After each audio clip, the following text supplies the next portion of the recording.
మౌలానా షేక్ ముస్తాక్ అహ్మద్ గారి ప్రమాణ స్వీకారం సందర్భంగా మనందరం ఇక్కడ సమావేశం అవడం జరిగింది. వారికి నేను ప్రత్యేకమైన అభినందనలు తెలియజేస్తున్నాను. గత 5 సంవత్సరాల్లో మన ప్రతిపక్షంలో ఉండగా ముస్లిం మైనారిటీస్ కోసం ఎంతో కష్టపడిన వ్యక్తి ముస్తాక్ గారు. వారికి ఈ పదవితో సముచితమైన స్థానం నారా చంద్రబాబు నాయుడు గారు ఇవ్వటం జరిగిందని మనస్ఫూర్తిగా నేను భావిస్తా ఉన్నాను. మైనారిటీ సంక్షేమం కోసం నిరంతరం ఆలోచన చేసే వ్యక్తి నారా చంద్రబాబు నాయుడు గారు. 1999 సంవత్సరంలో నేను మొట్టమొదటిగా పార్లమెంట్ సభ్యుడిగా ఎన్నికైనప్పుడు మాకు మొట్టమొదట జరిగే సమావేశాల్లో ఆయన మాకు బోధించడం జరిగింది. పార్లమెంట్ సభ్యులకు మనం మైనారిటీస్ని కాపాడుకోవాల్సిన బాధ్యత మన ఆంధ్ర రాష్ట్రంలో మనందరి మీద ఉంది. వాళ్ళ అవసరాలని తీర్చి వాళ్ళ మన్ననలు పొందాల్సిన అవసరం కూడా మీ మీద ఉందని చెప్పి మా పార్లమెంట్ సభ్యులు 29 మంది పార్లమెంట్ సభ్యులు మేము గెలవడం జరిగింది ఉమ్మడి ఆంధ్ర రాష్ట్రంలో. ఆయన చెప్పారు ఎంతో విపులంగా ఏ విధంగా వాళ్ళకి సర్వీస్ చేయొచ్చు, వాళ్ళ అవసరాలను ఏ విధంగా సమకూర్చవచ్చు అని చెప్పి మాకు చెప్పి. ఎందుకంటే మైనారిటీస్ మీద ఉన్న చిత్తశుద్ధి నారా చంద్రబాబు నాయుడు గారి పర్సనల్గా ఆయన యొక్క ఉపన్యాసాలైన వ్యక్తి పర్సనల్గా మాకు చెప్పిన మాటలు మీకు చెప్పాల్సిన అవసరం ఉంది. ఎప్పుడు కూడా ఏ రోజున కూడా కేంద్రంలో అలయన్స్ ఏ పార్టీతో ఉన్నా బీజేపీతో ఉన్నా బట్ మన ఆంధ్ర రాష్ట్రంలో మైనారిటీస్కి చేరువుగా వాళ్ళకి ఎంత వీలైతే అంత సర్వీస్ చేయాలా, ఎంత అవసరాలంటే అంత సమకూర్చాలని చెప్పి నిరంతరం ఆలోచన చేసే ఏకైక ముఖ్యమంత్రి నారా చంద్రబాబు నాయుడు గర్వంగా చెప్పగలుగుతాం. ఆ రోజున మిత్రులందరూ కూడా తెలుసు, నేను పార్లమెంట్ సభ్యుడిగా ఉన్న 5 సంవత్సరాల్లో ఆయన బోధన ఆయన చెప్తేనే మాకు అవగాహన వచ్చింది తప్ప అప్పుడు నేను మొట్టమొదటిగా ఎంపీ అయ్యాను. అంతకుముందు ఎమ్మెల్యే గుండా కూడా నేను చాలా చిన్నవాడిని. నేను ఎంపీ అయింది 25 సంవత్సరాల క్రితం. అప్పుడు వీళ్ళకి ఈ విధంగా సర్వీస్ చేయొచ్చని ఆయన చెప్పిన దాన్ని నేను తూచా తప్పకుండా ఆచరించిన వ్యక్తిగా నేను గర్వంగా చెప్తాను. అప్పుడు పార్లమెంట్ నియోజకవర్గం అంటే ఇక్కడ కంకిపాడు నుంచి జగ్గేపేట వరకు, మరలా కంకిపాడు తిరువూరు వరకు పార్లమెంట్ నియోజకవర్గం. ఆ రోజున ప్రతి గ్రామంలో కూడా ముస్లిం మైనారిటీస్ కోసం, అదేవిధంగా క్రైస్తవ మైనారిటీస్ కోసం ఎక్కడ అవసరం నన్ను అడిగిన ప్రతి ఒక్కళ్ళు కూడా నిధులు ఇచ్చి వాళ్ళని తృప్తిపరచడం జరిగింది. అది నేను ఈరోజు కూడా గర్వంగా చెప్పుకుంటాను. అది నా గొప్పతనం కాదు, మన నాయకుడు నారా చంద్రబాబు నాయుడు గారి గొప్పతనం. ఆయన చెప్పిన మాటలు శ్రద్ధగా ఉన్న వ్యక్తిగా నేను అవగాహన. ఈరోజు కూడా నాకు ఎక్కడ ముస్లిం సోదరులు ఎన్ని ఎలక్షన్ జరిగినా ముస్లిం సోదరులు నాకు కొంచెం మద్దతు వస్తుందంటే ఆ రోజు నేను కార్యక్రమాలని అది ఆ గొప్పతనం నాకు ఆ యొక్క సహకారం నాకు వచ్చిందంటే అది నారా చంద్రబాబు నాయుడు గారి గొప్పతనం చెప్పడానికి మీ అందరికీ తెలియజేస్తున్నాను. 1 టౌన్లో కానివ్వండి, అటు కంకిపాడులో కానివ్వండి, లేకపోతే మారుమూల ఉన్న యనమల కుదురు, తాడిగడప, లేకపోతే విజయవాడలో అనేక ప్రాంతాల్లో, అట్లాగే తిరువూరు, జగ్గైపేట, నవాబపేట, వీటన్నిటి చోట్ల కూడా ముస్లిం సోదరులు ఏదైతే ఆ నిర్మాణాల కోసం నేను నిధులు ముందు వాళ్ళకి ఇచ్చిన తర్వాతే మిగతా ప్రాంతాలకు నేను ఇచ్చేవాడిని. అది ఆయన బోధన వల్లని చెప్పడానికి. అదేవిధంగా మరి మా తమ్ముడు ఫిరోజ్ గారు కానీ మరి వీళ్ళందరూ కూడా అంతకుముందు 2014-19లో ముస్లిం సంబంధించిన పదవి చేపట్టినప్పుడు మరి నిరంతరం 2000, 3000 ప్రతి విద్యార్థికి నా చేతుల మీద కొన్ని వేల మందికి ఇప్పించడం జరిగింది. కానీ ఈ 5 సంవత్సరాలు అట్లాంటి కార్యక్రమం ఎక్కడ నా చేతుల మీద నేను ఈ 5 సంవత్సరాలు కూడా ఎమ్మెల్యే ఉన్న నా అదృష్టం పబ్లిక్ సహకారంతో ఆ రోజున ఎక్కడా కూడా ఒక్క రూపాయి ఇచ్చిన పాపాన ఆ ప్రభుత్వం పోయిందని అనుకుంటాం. ముస్లిమ్స్ కోసం మేము ఈ కార్యక్రమం చేస్తున్నామని ఎక్కడా కూడా ఒక్కటి కూడా లేదు. ఈ జనరల్ కార్యక్రమాల్లో వెళ్ళిపోయారు తప్ప. అందువల్ల మరలా ఈ నారా చంద్రబాబు నాయుడు గారి నాయకత్వంలో, మరి ముస్తాక్ గారి నాయకత్వంలో మరి అలాంటి కార్యక్రమాలు చేపట్టి ముస్లిం మైనారిటీస్ కోసం వాళ్ళ అవసరాలను తీర్చారు. మొన్న ఈద్గాకి స్థలాలు కూడా నేను రిక్వెస్ట్ చేసి మేనిఫెస్టోలు పెట్టించాను సార్. అది ఎందుకంటే మా ఏరియాలో కూడా వస్తుంది. అన్నయ్య కూడా చెప్పాను. మేము షరీఫ్ గారు అంటే మేము ఒక దేవుడిగా, నిజంగా నా మనసులో ఆయన ఒక దేవుడిగా ఇక్కడ గుండెల్లో ఉంటారు. ఆయన ఆకారం అదే విధంగా ఉంటుంది, ఆయన బిహేవియర్ అదే విధంగా ఉంటుంది, తోటివాడితో మాట్లాడే విధానం కూడా అదే విధంగా ఉంటుంది. అందుకే ఆయన అంటే నాకు ప్రాణం. వారు ఆ రోజున వారి సహకారంతోనే చంద్రబాబు గారు దృష్టిలో పెట్టి ఈద్గా స్థలాలు కంపల్సరీగా ఒక మేనిఫెస్టోలు కూడా పెట్టించడం జరిగింది. ఈద్గా స్థలాలు నా ప్రాంతంలో మా నియోజకవర్గంలో కూడా మేము ప్రామిస్ చేసాం. విజయవాడ తూర్పు నియోజకవర్గం మీ అందరి సహకారంతో వాటిని ఈ 5 సంవత్సరాల్లో సాధించి తీరాలని పట్టుదలతో ఉన్నాం. అందువల్ల ఇవాళ ఈ కార్యక్రమంకి వచ్చి వారిని అభినందించడానికి 4 మాటలు చంద్రబాబు గారు ఈ యొక్క చిత్తశుద్ధిని చెప్పడానికి నాకు ఇచ్చిన అవకాశం ఇచ్చినందుకు మరి ముస్తాక్ అహ్మద్ గారికి, మా అన్నగారి షరీఫ్ గారికి మనస్ఫూర్తిగా నా కృతజ్ఞతలు తెలియజేస్తూ సెలవు తీసుకున్నాను. జై హింద్. तमाम तारीफें अल्लाह के लिए जिसने सबको पैदा किया। दरूद सलाम प्यारे आका मोहम्मद सल्लल्लाहु अलैहि वसल्लम पर। और मुझे खुशी है और एक एतबार से सदमा भी है। बहुत बहुत बुजुर्ग हजरात भी मेरे सामने, हालांकि वो मेरे दिल में सबसे आला है, मेरे असातिज़ा की हम उम्र भी हैं, उलमाए किराम हैं, बहुत दूर से आए हैं, लेकिन बड़े सब्र से बैठे हैं। हिंदुपुर से मौलाना अब्दुल जब्बार साहब और इसी तरीके से बनगनापल्ली शाहिदुल्ला मौलाना, नंद्याल से मौलाना महबूब अहमद साहब, महबूब बादशाह साहब, हाफिज महबूब बादशाह, हाफिज ख्वाजा मियाँ साहब, अब्दुल रऊफ साहब और मौलाना जवाद साहब, मौलाना जकरिया साहब, मौलाना अब्दुल हक साहब, मौलाना वलीउल्ला साहब और मौलाना शेख हिदायतुल्ला साहब यर्रगुंडापालెం और मौलाना उमर फारूक साहब धर्मावरम, ऐसे दीगर जगहों से बहुत सारे उलमा सिर्फ और सिर्फ मुझ पर वो शफकत करते हुए आए हैं। मैं उन सब का दिल की गहराइयों से शुक्रिया करता हूँ, शुक्रिया अदा करता हूँ। उनका मकाम तो यहाँ था, लेकिन बड़ी सादगी के साथ दावत दिए जाने के बाद भी, और चंद नाम मुझसे छूट चुके होंगे, लेकिन मैं हमेशा एक उसूल याद करता हूँ, 100 आदमियों को खुश करके एक आदमी को कुछ दिली ठेस हुई, ये हमारी बर्बादी हो जाती। अल्लाह हिफाजत फरमाते। सबका रेस्पेक्ट करना अल्लाह हमको सिखा दे, सबका रेस्पेक्ट इज्जत करना अल्लाह ताला हम सबको सिखा दे। और मेरे साथी पार्टी के साथ, मैं तेलुगु में बात करूंगा, ये इब्तिदा ऐसी होती है।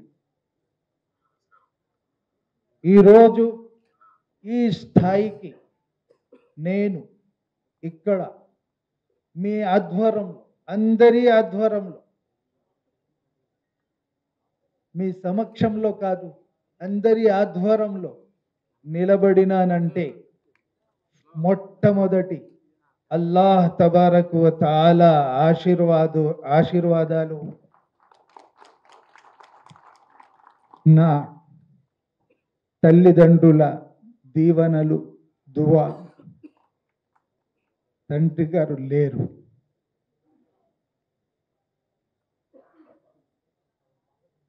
అల్లాహ్ తాలా మగ్ఫిరత్ ఫర్మాతే. ఈ స్థాయికి ఈ రోజు నేను ఒక ఆలిం హాఫిజ్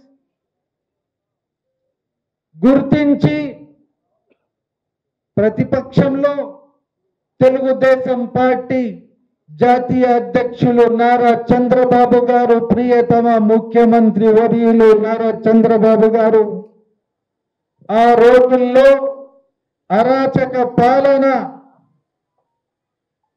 జరుగుతుంది, ఎదుర్కోవాలి, ఈ మౌలానా ముష్తాక్ అనే వ్యక్తి ఉన్నాడు, అతనికి రాష్ట్ర అధ్యక్షుడు బాధ్యత ఇస్తే చెయ్యగలడు అని గ్రహించి ఆ రోజు ఆ పదవి కేటాయించడం జరిగింది, ఆ బాధ్యత ఇవ్వడం జరిగింది. అప్పటి నుంచి, ఆ రోజు నుంచి పార్టీ కోసం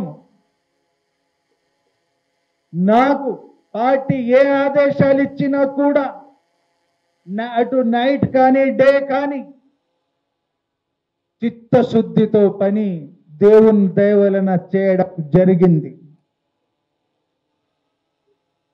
ఈరోజు మైనార్టీస్ ఫైనాన్స్ కార్పొరేషన్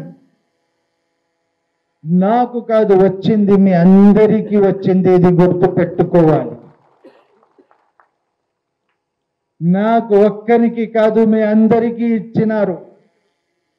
ఎందుకంటే ఎలాగైతేనే నేను ఆ అరాచక పాలనలో మీ దగ్గర ఉన్నానో అదే తీరులో అదే విధంగా ఈ మైనార్టీస్ ఫైనాన్స్ కార్పొరేషన్ ద్వారా మీ దగ్గర ఉండాలని నేను కోరుకుంటున్నాను.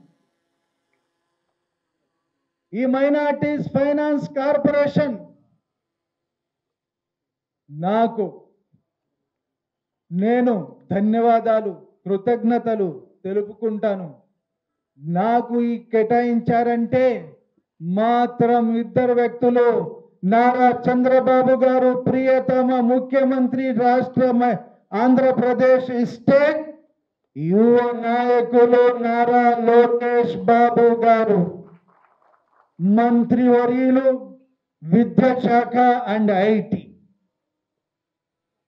వాళ్ళకి నేను ఎప్పుడు రుణపడి ఉంటానని మీ ముందర మీ అందరికీ తెలియజేస్తున్నాను.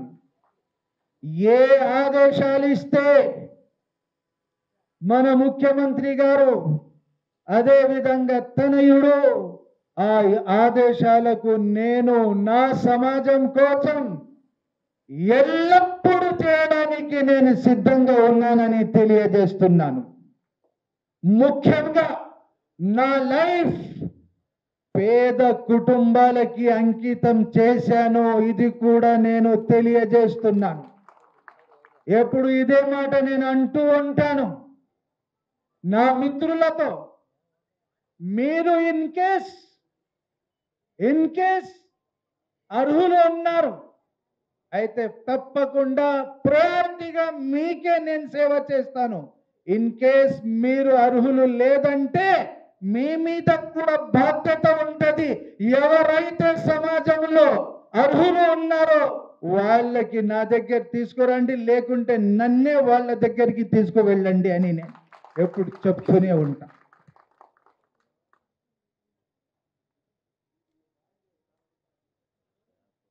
నా జీవితం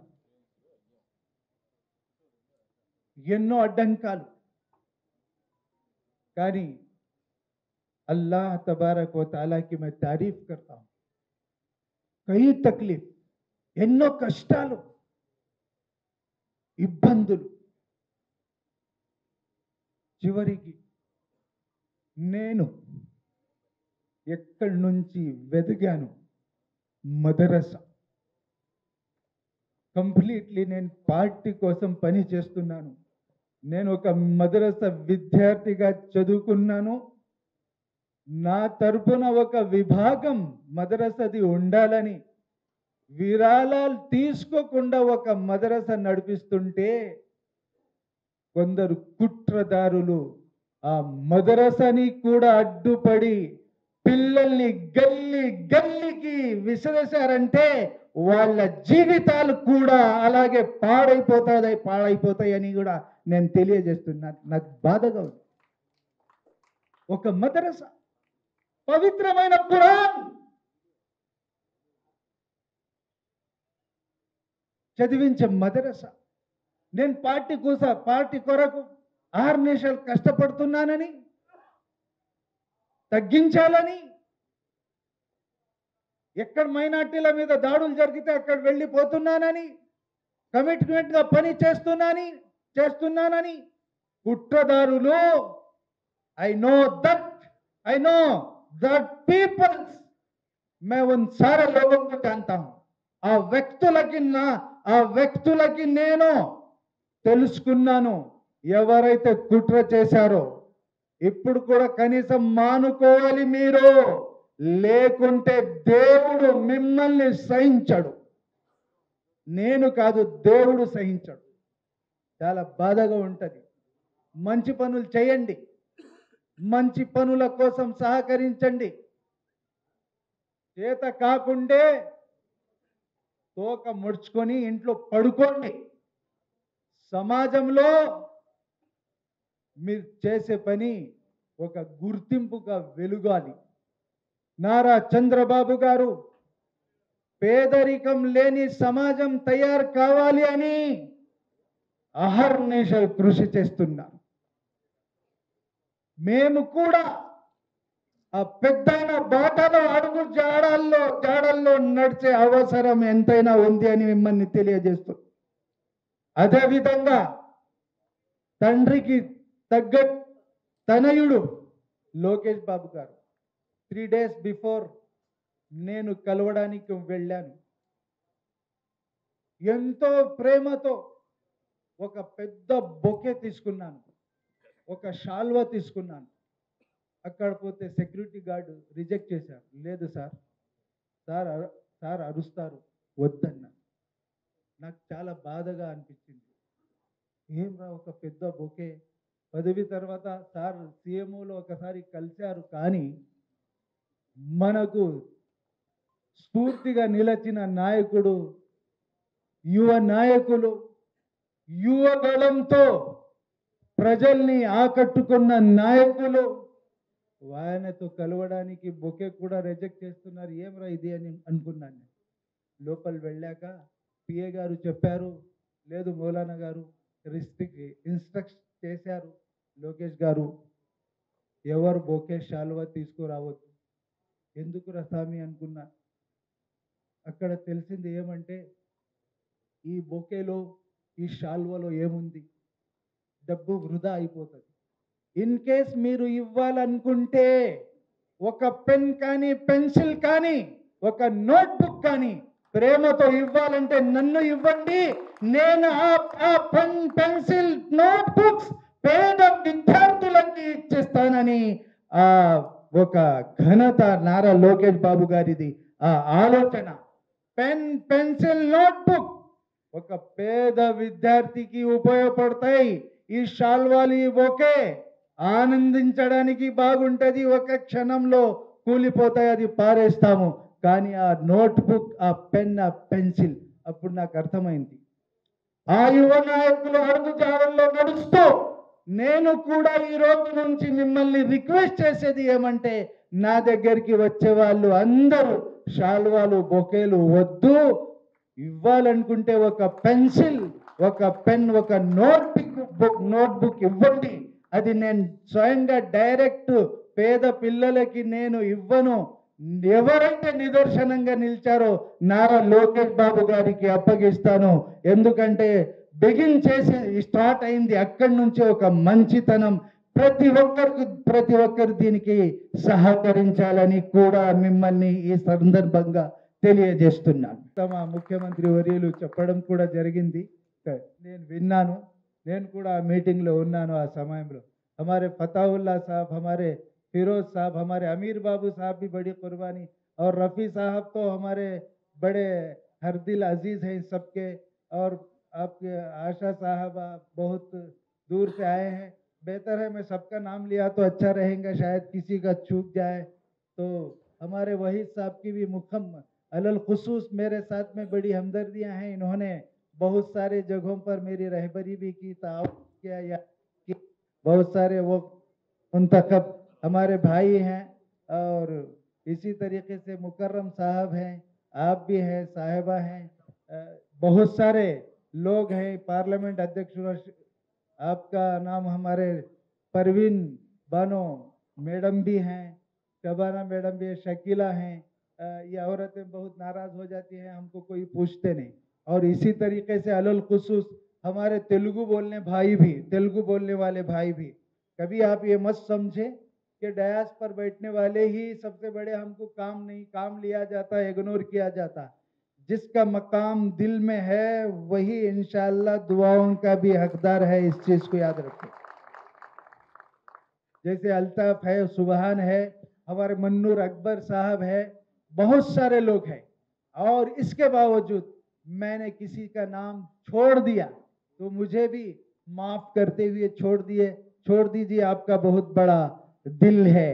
तो बहुत सारों ने काम हमारा किया। हमारे हाफिज महबूब बादशाह साहब नंदयाल से हुफ्फाज उलमा की एक जमात के साथ यहाँ आए हैं, मैं उनका भी दिल की गहराई से शुक्रगुजार हूँ। तफसीर पढ़ाने वाले वेलगोड़ से आइम्मा भी उलमा भी तशरीफ लाए हैं, उनका भी शुक्रगुजार हूँ। करनूल से भी हमारे रुफका तशरीफ लाए हैं, उनका भी शुक्रगुजार हूँ। मैं सबका शुक्रगुजार हूँ। मैं ये कहना चाहता हूँ, गरीब के लिए फाइनेंस कॉरपोरेशन से जो भी मदद हो सकती है वो मदद मैं करने के लिए तैयार हूं। अगर कोई बनी नहीं है तो सीएम साहब से रिक्वेस्ट के साथ में, एक लड़ाई झगड़े की होती है, प्यार से सीएम साहब से लड़कर भी आपके लिए कुछ लाने के लिए भी मैं इंशाअल्लाह तैयार हूं।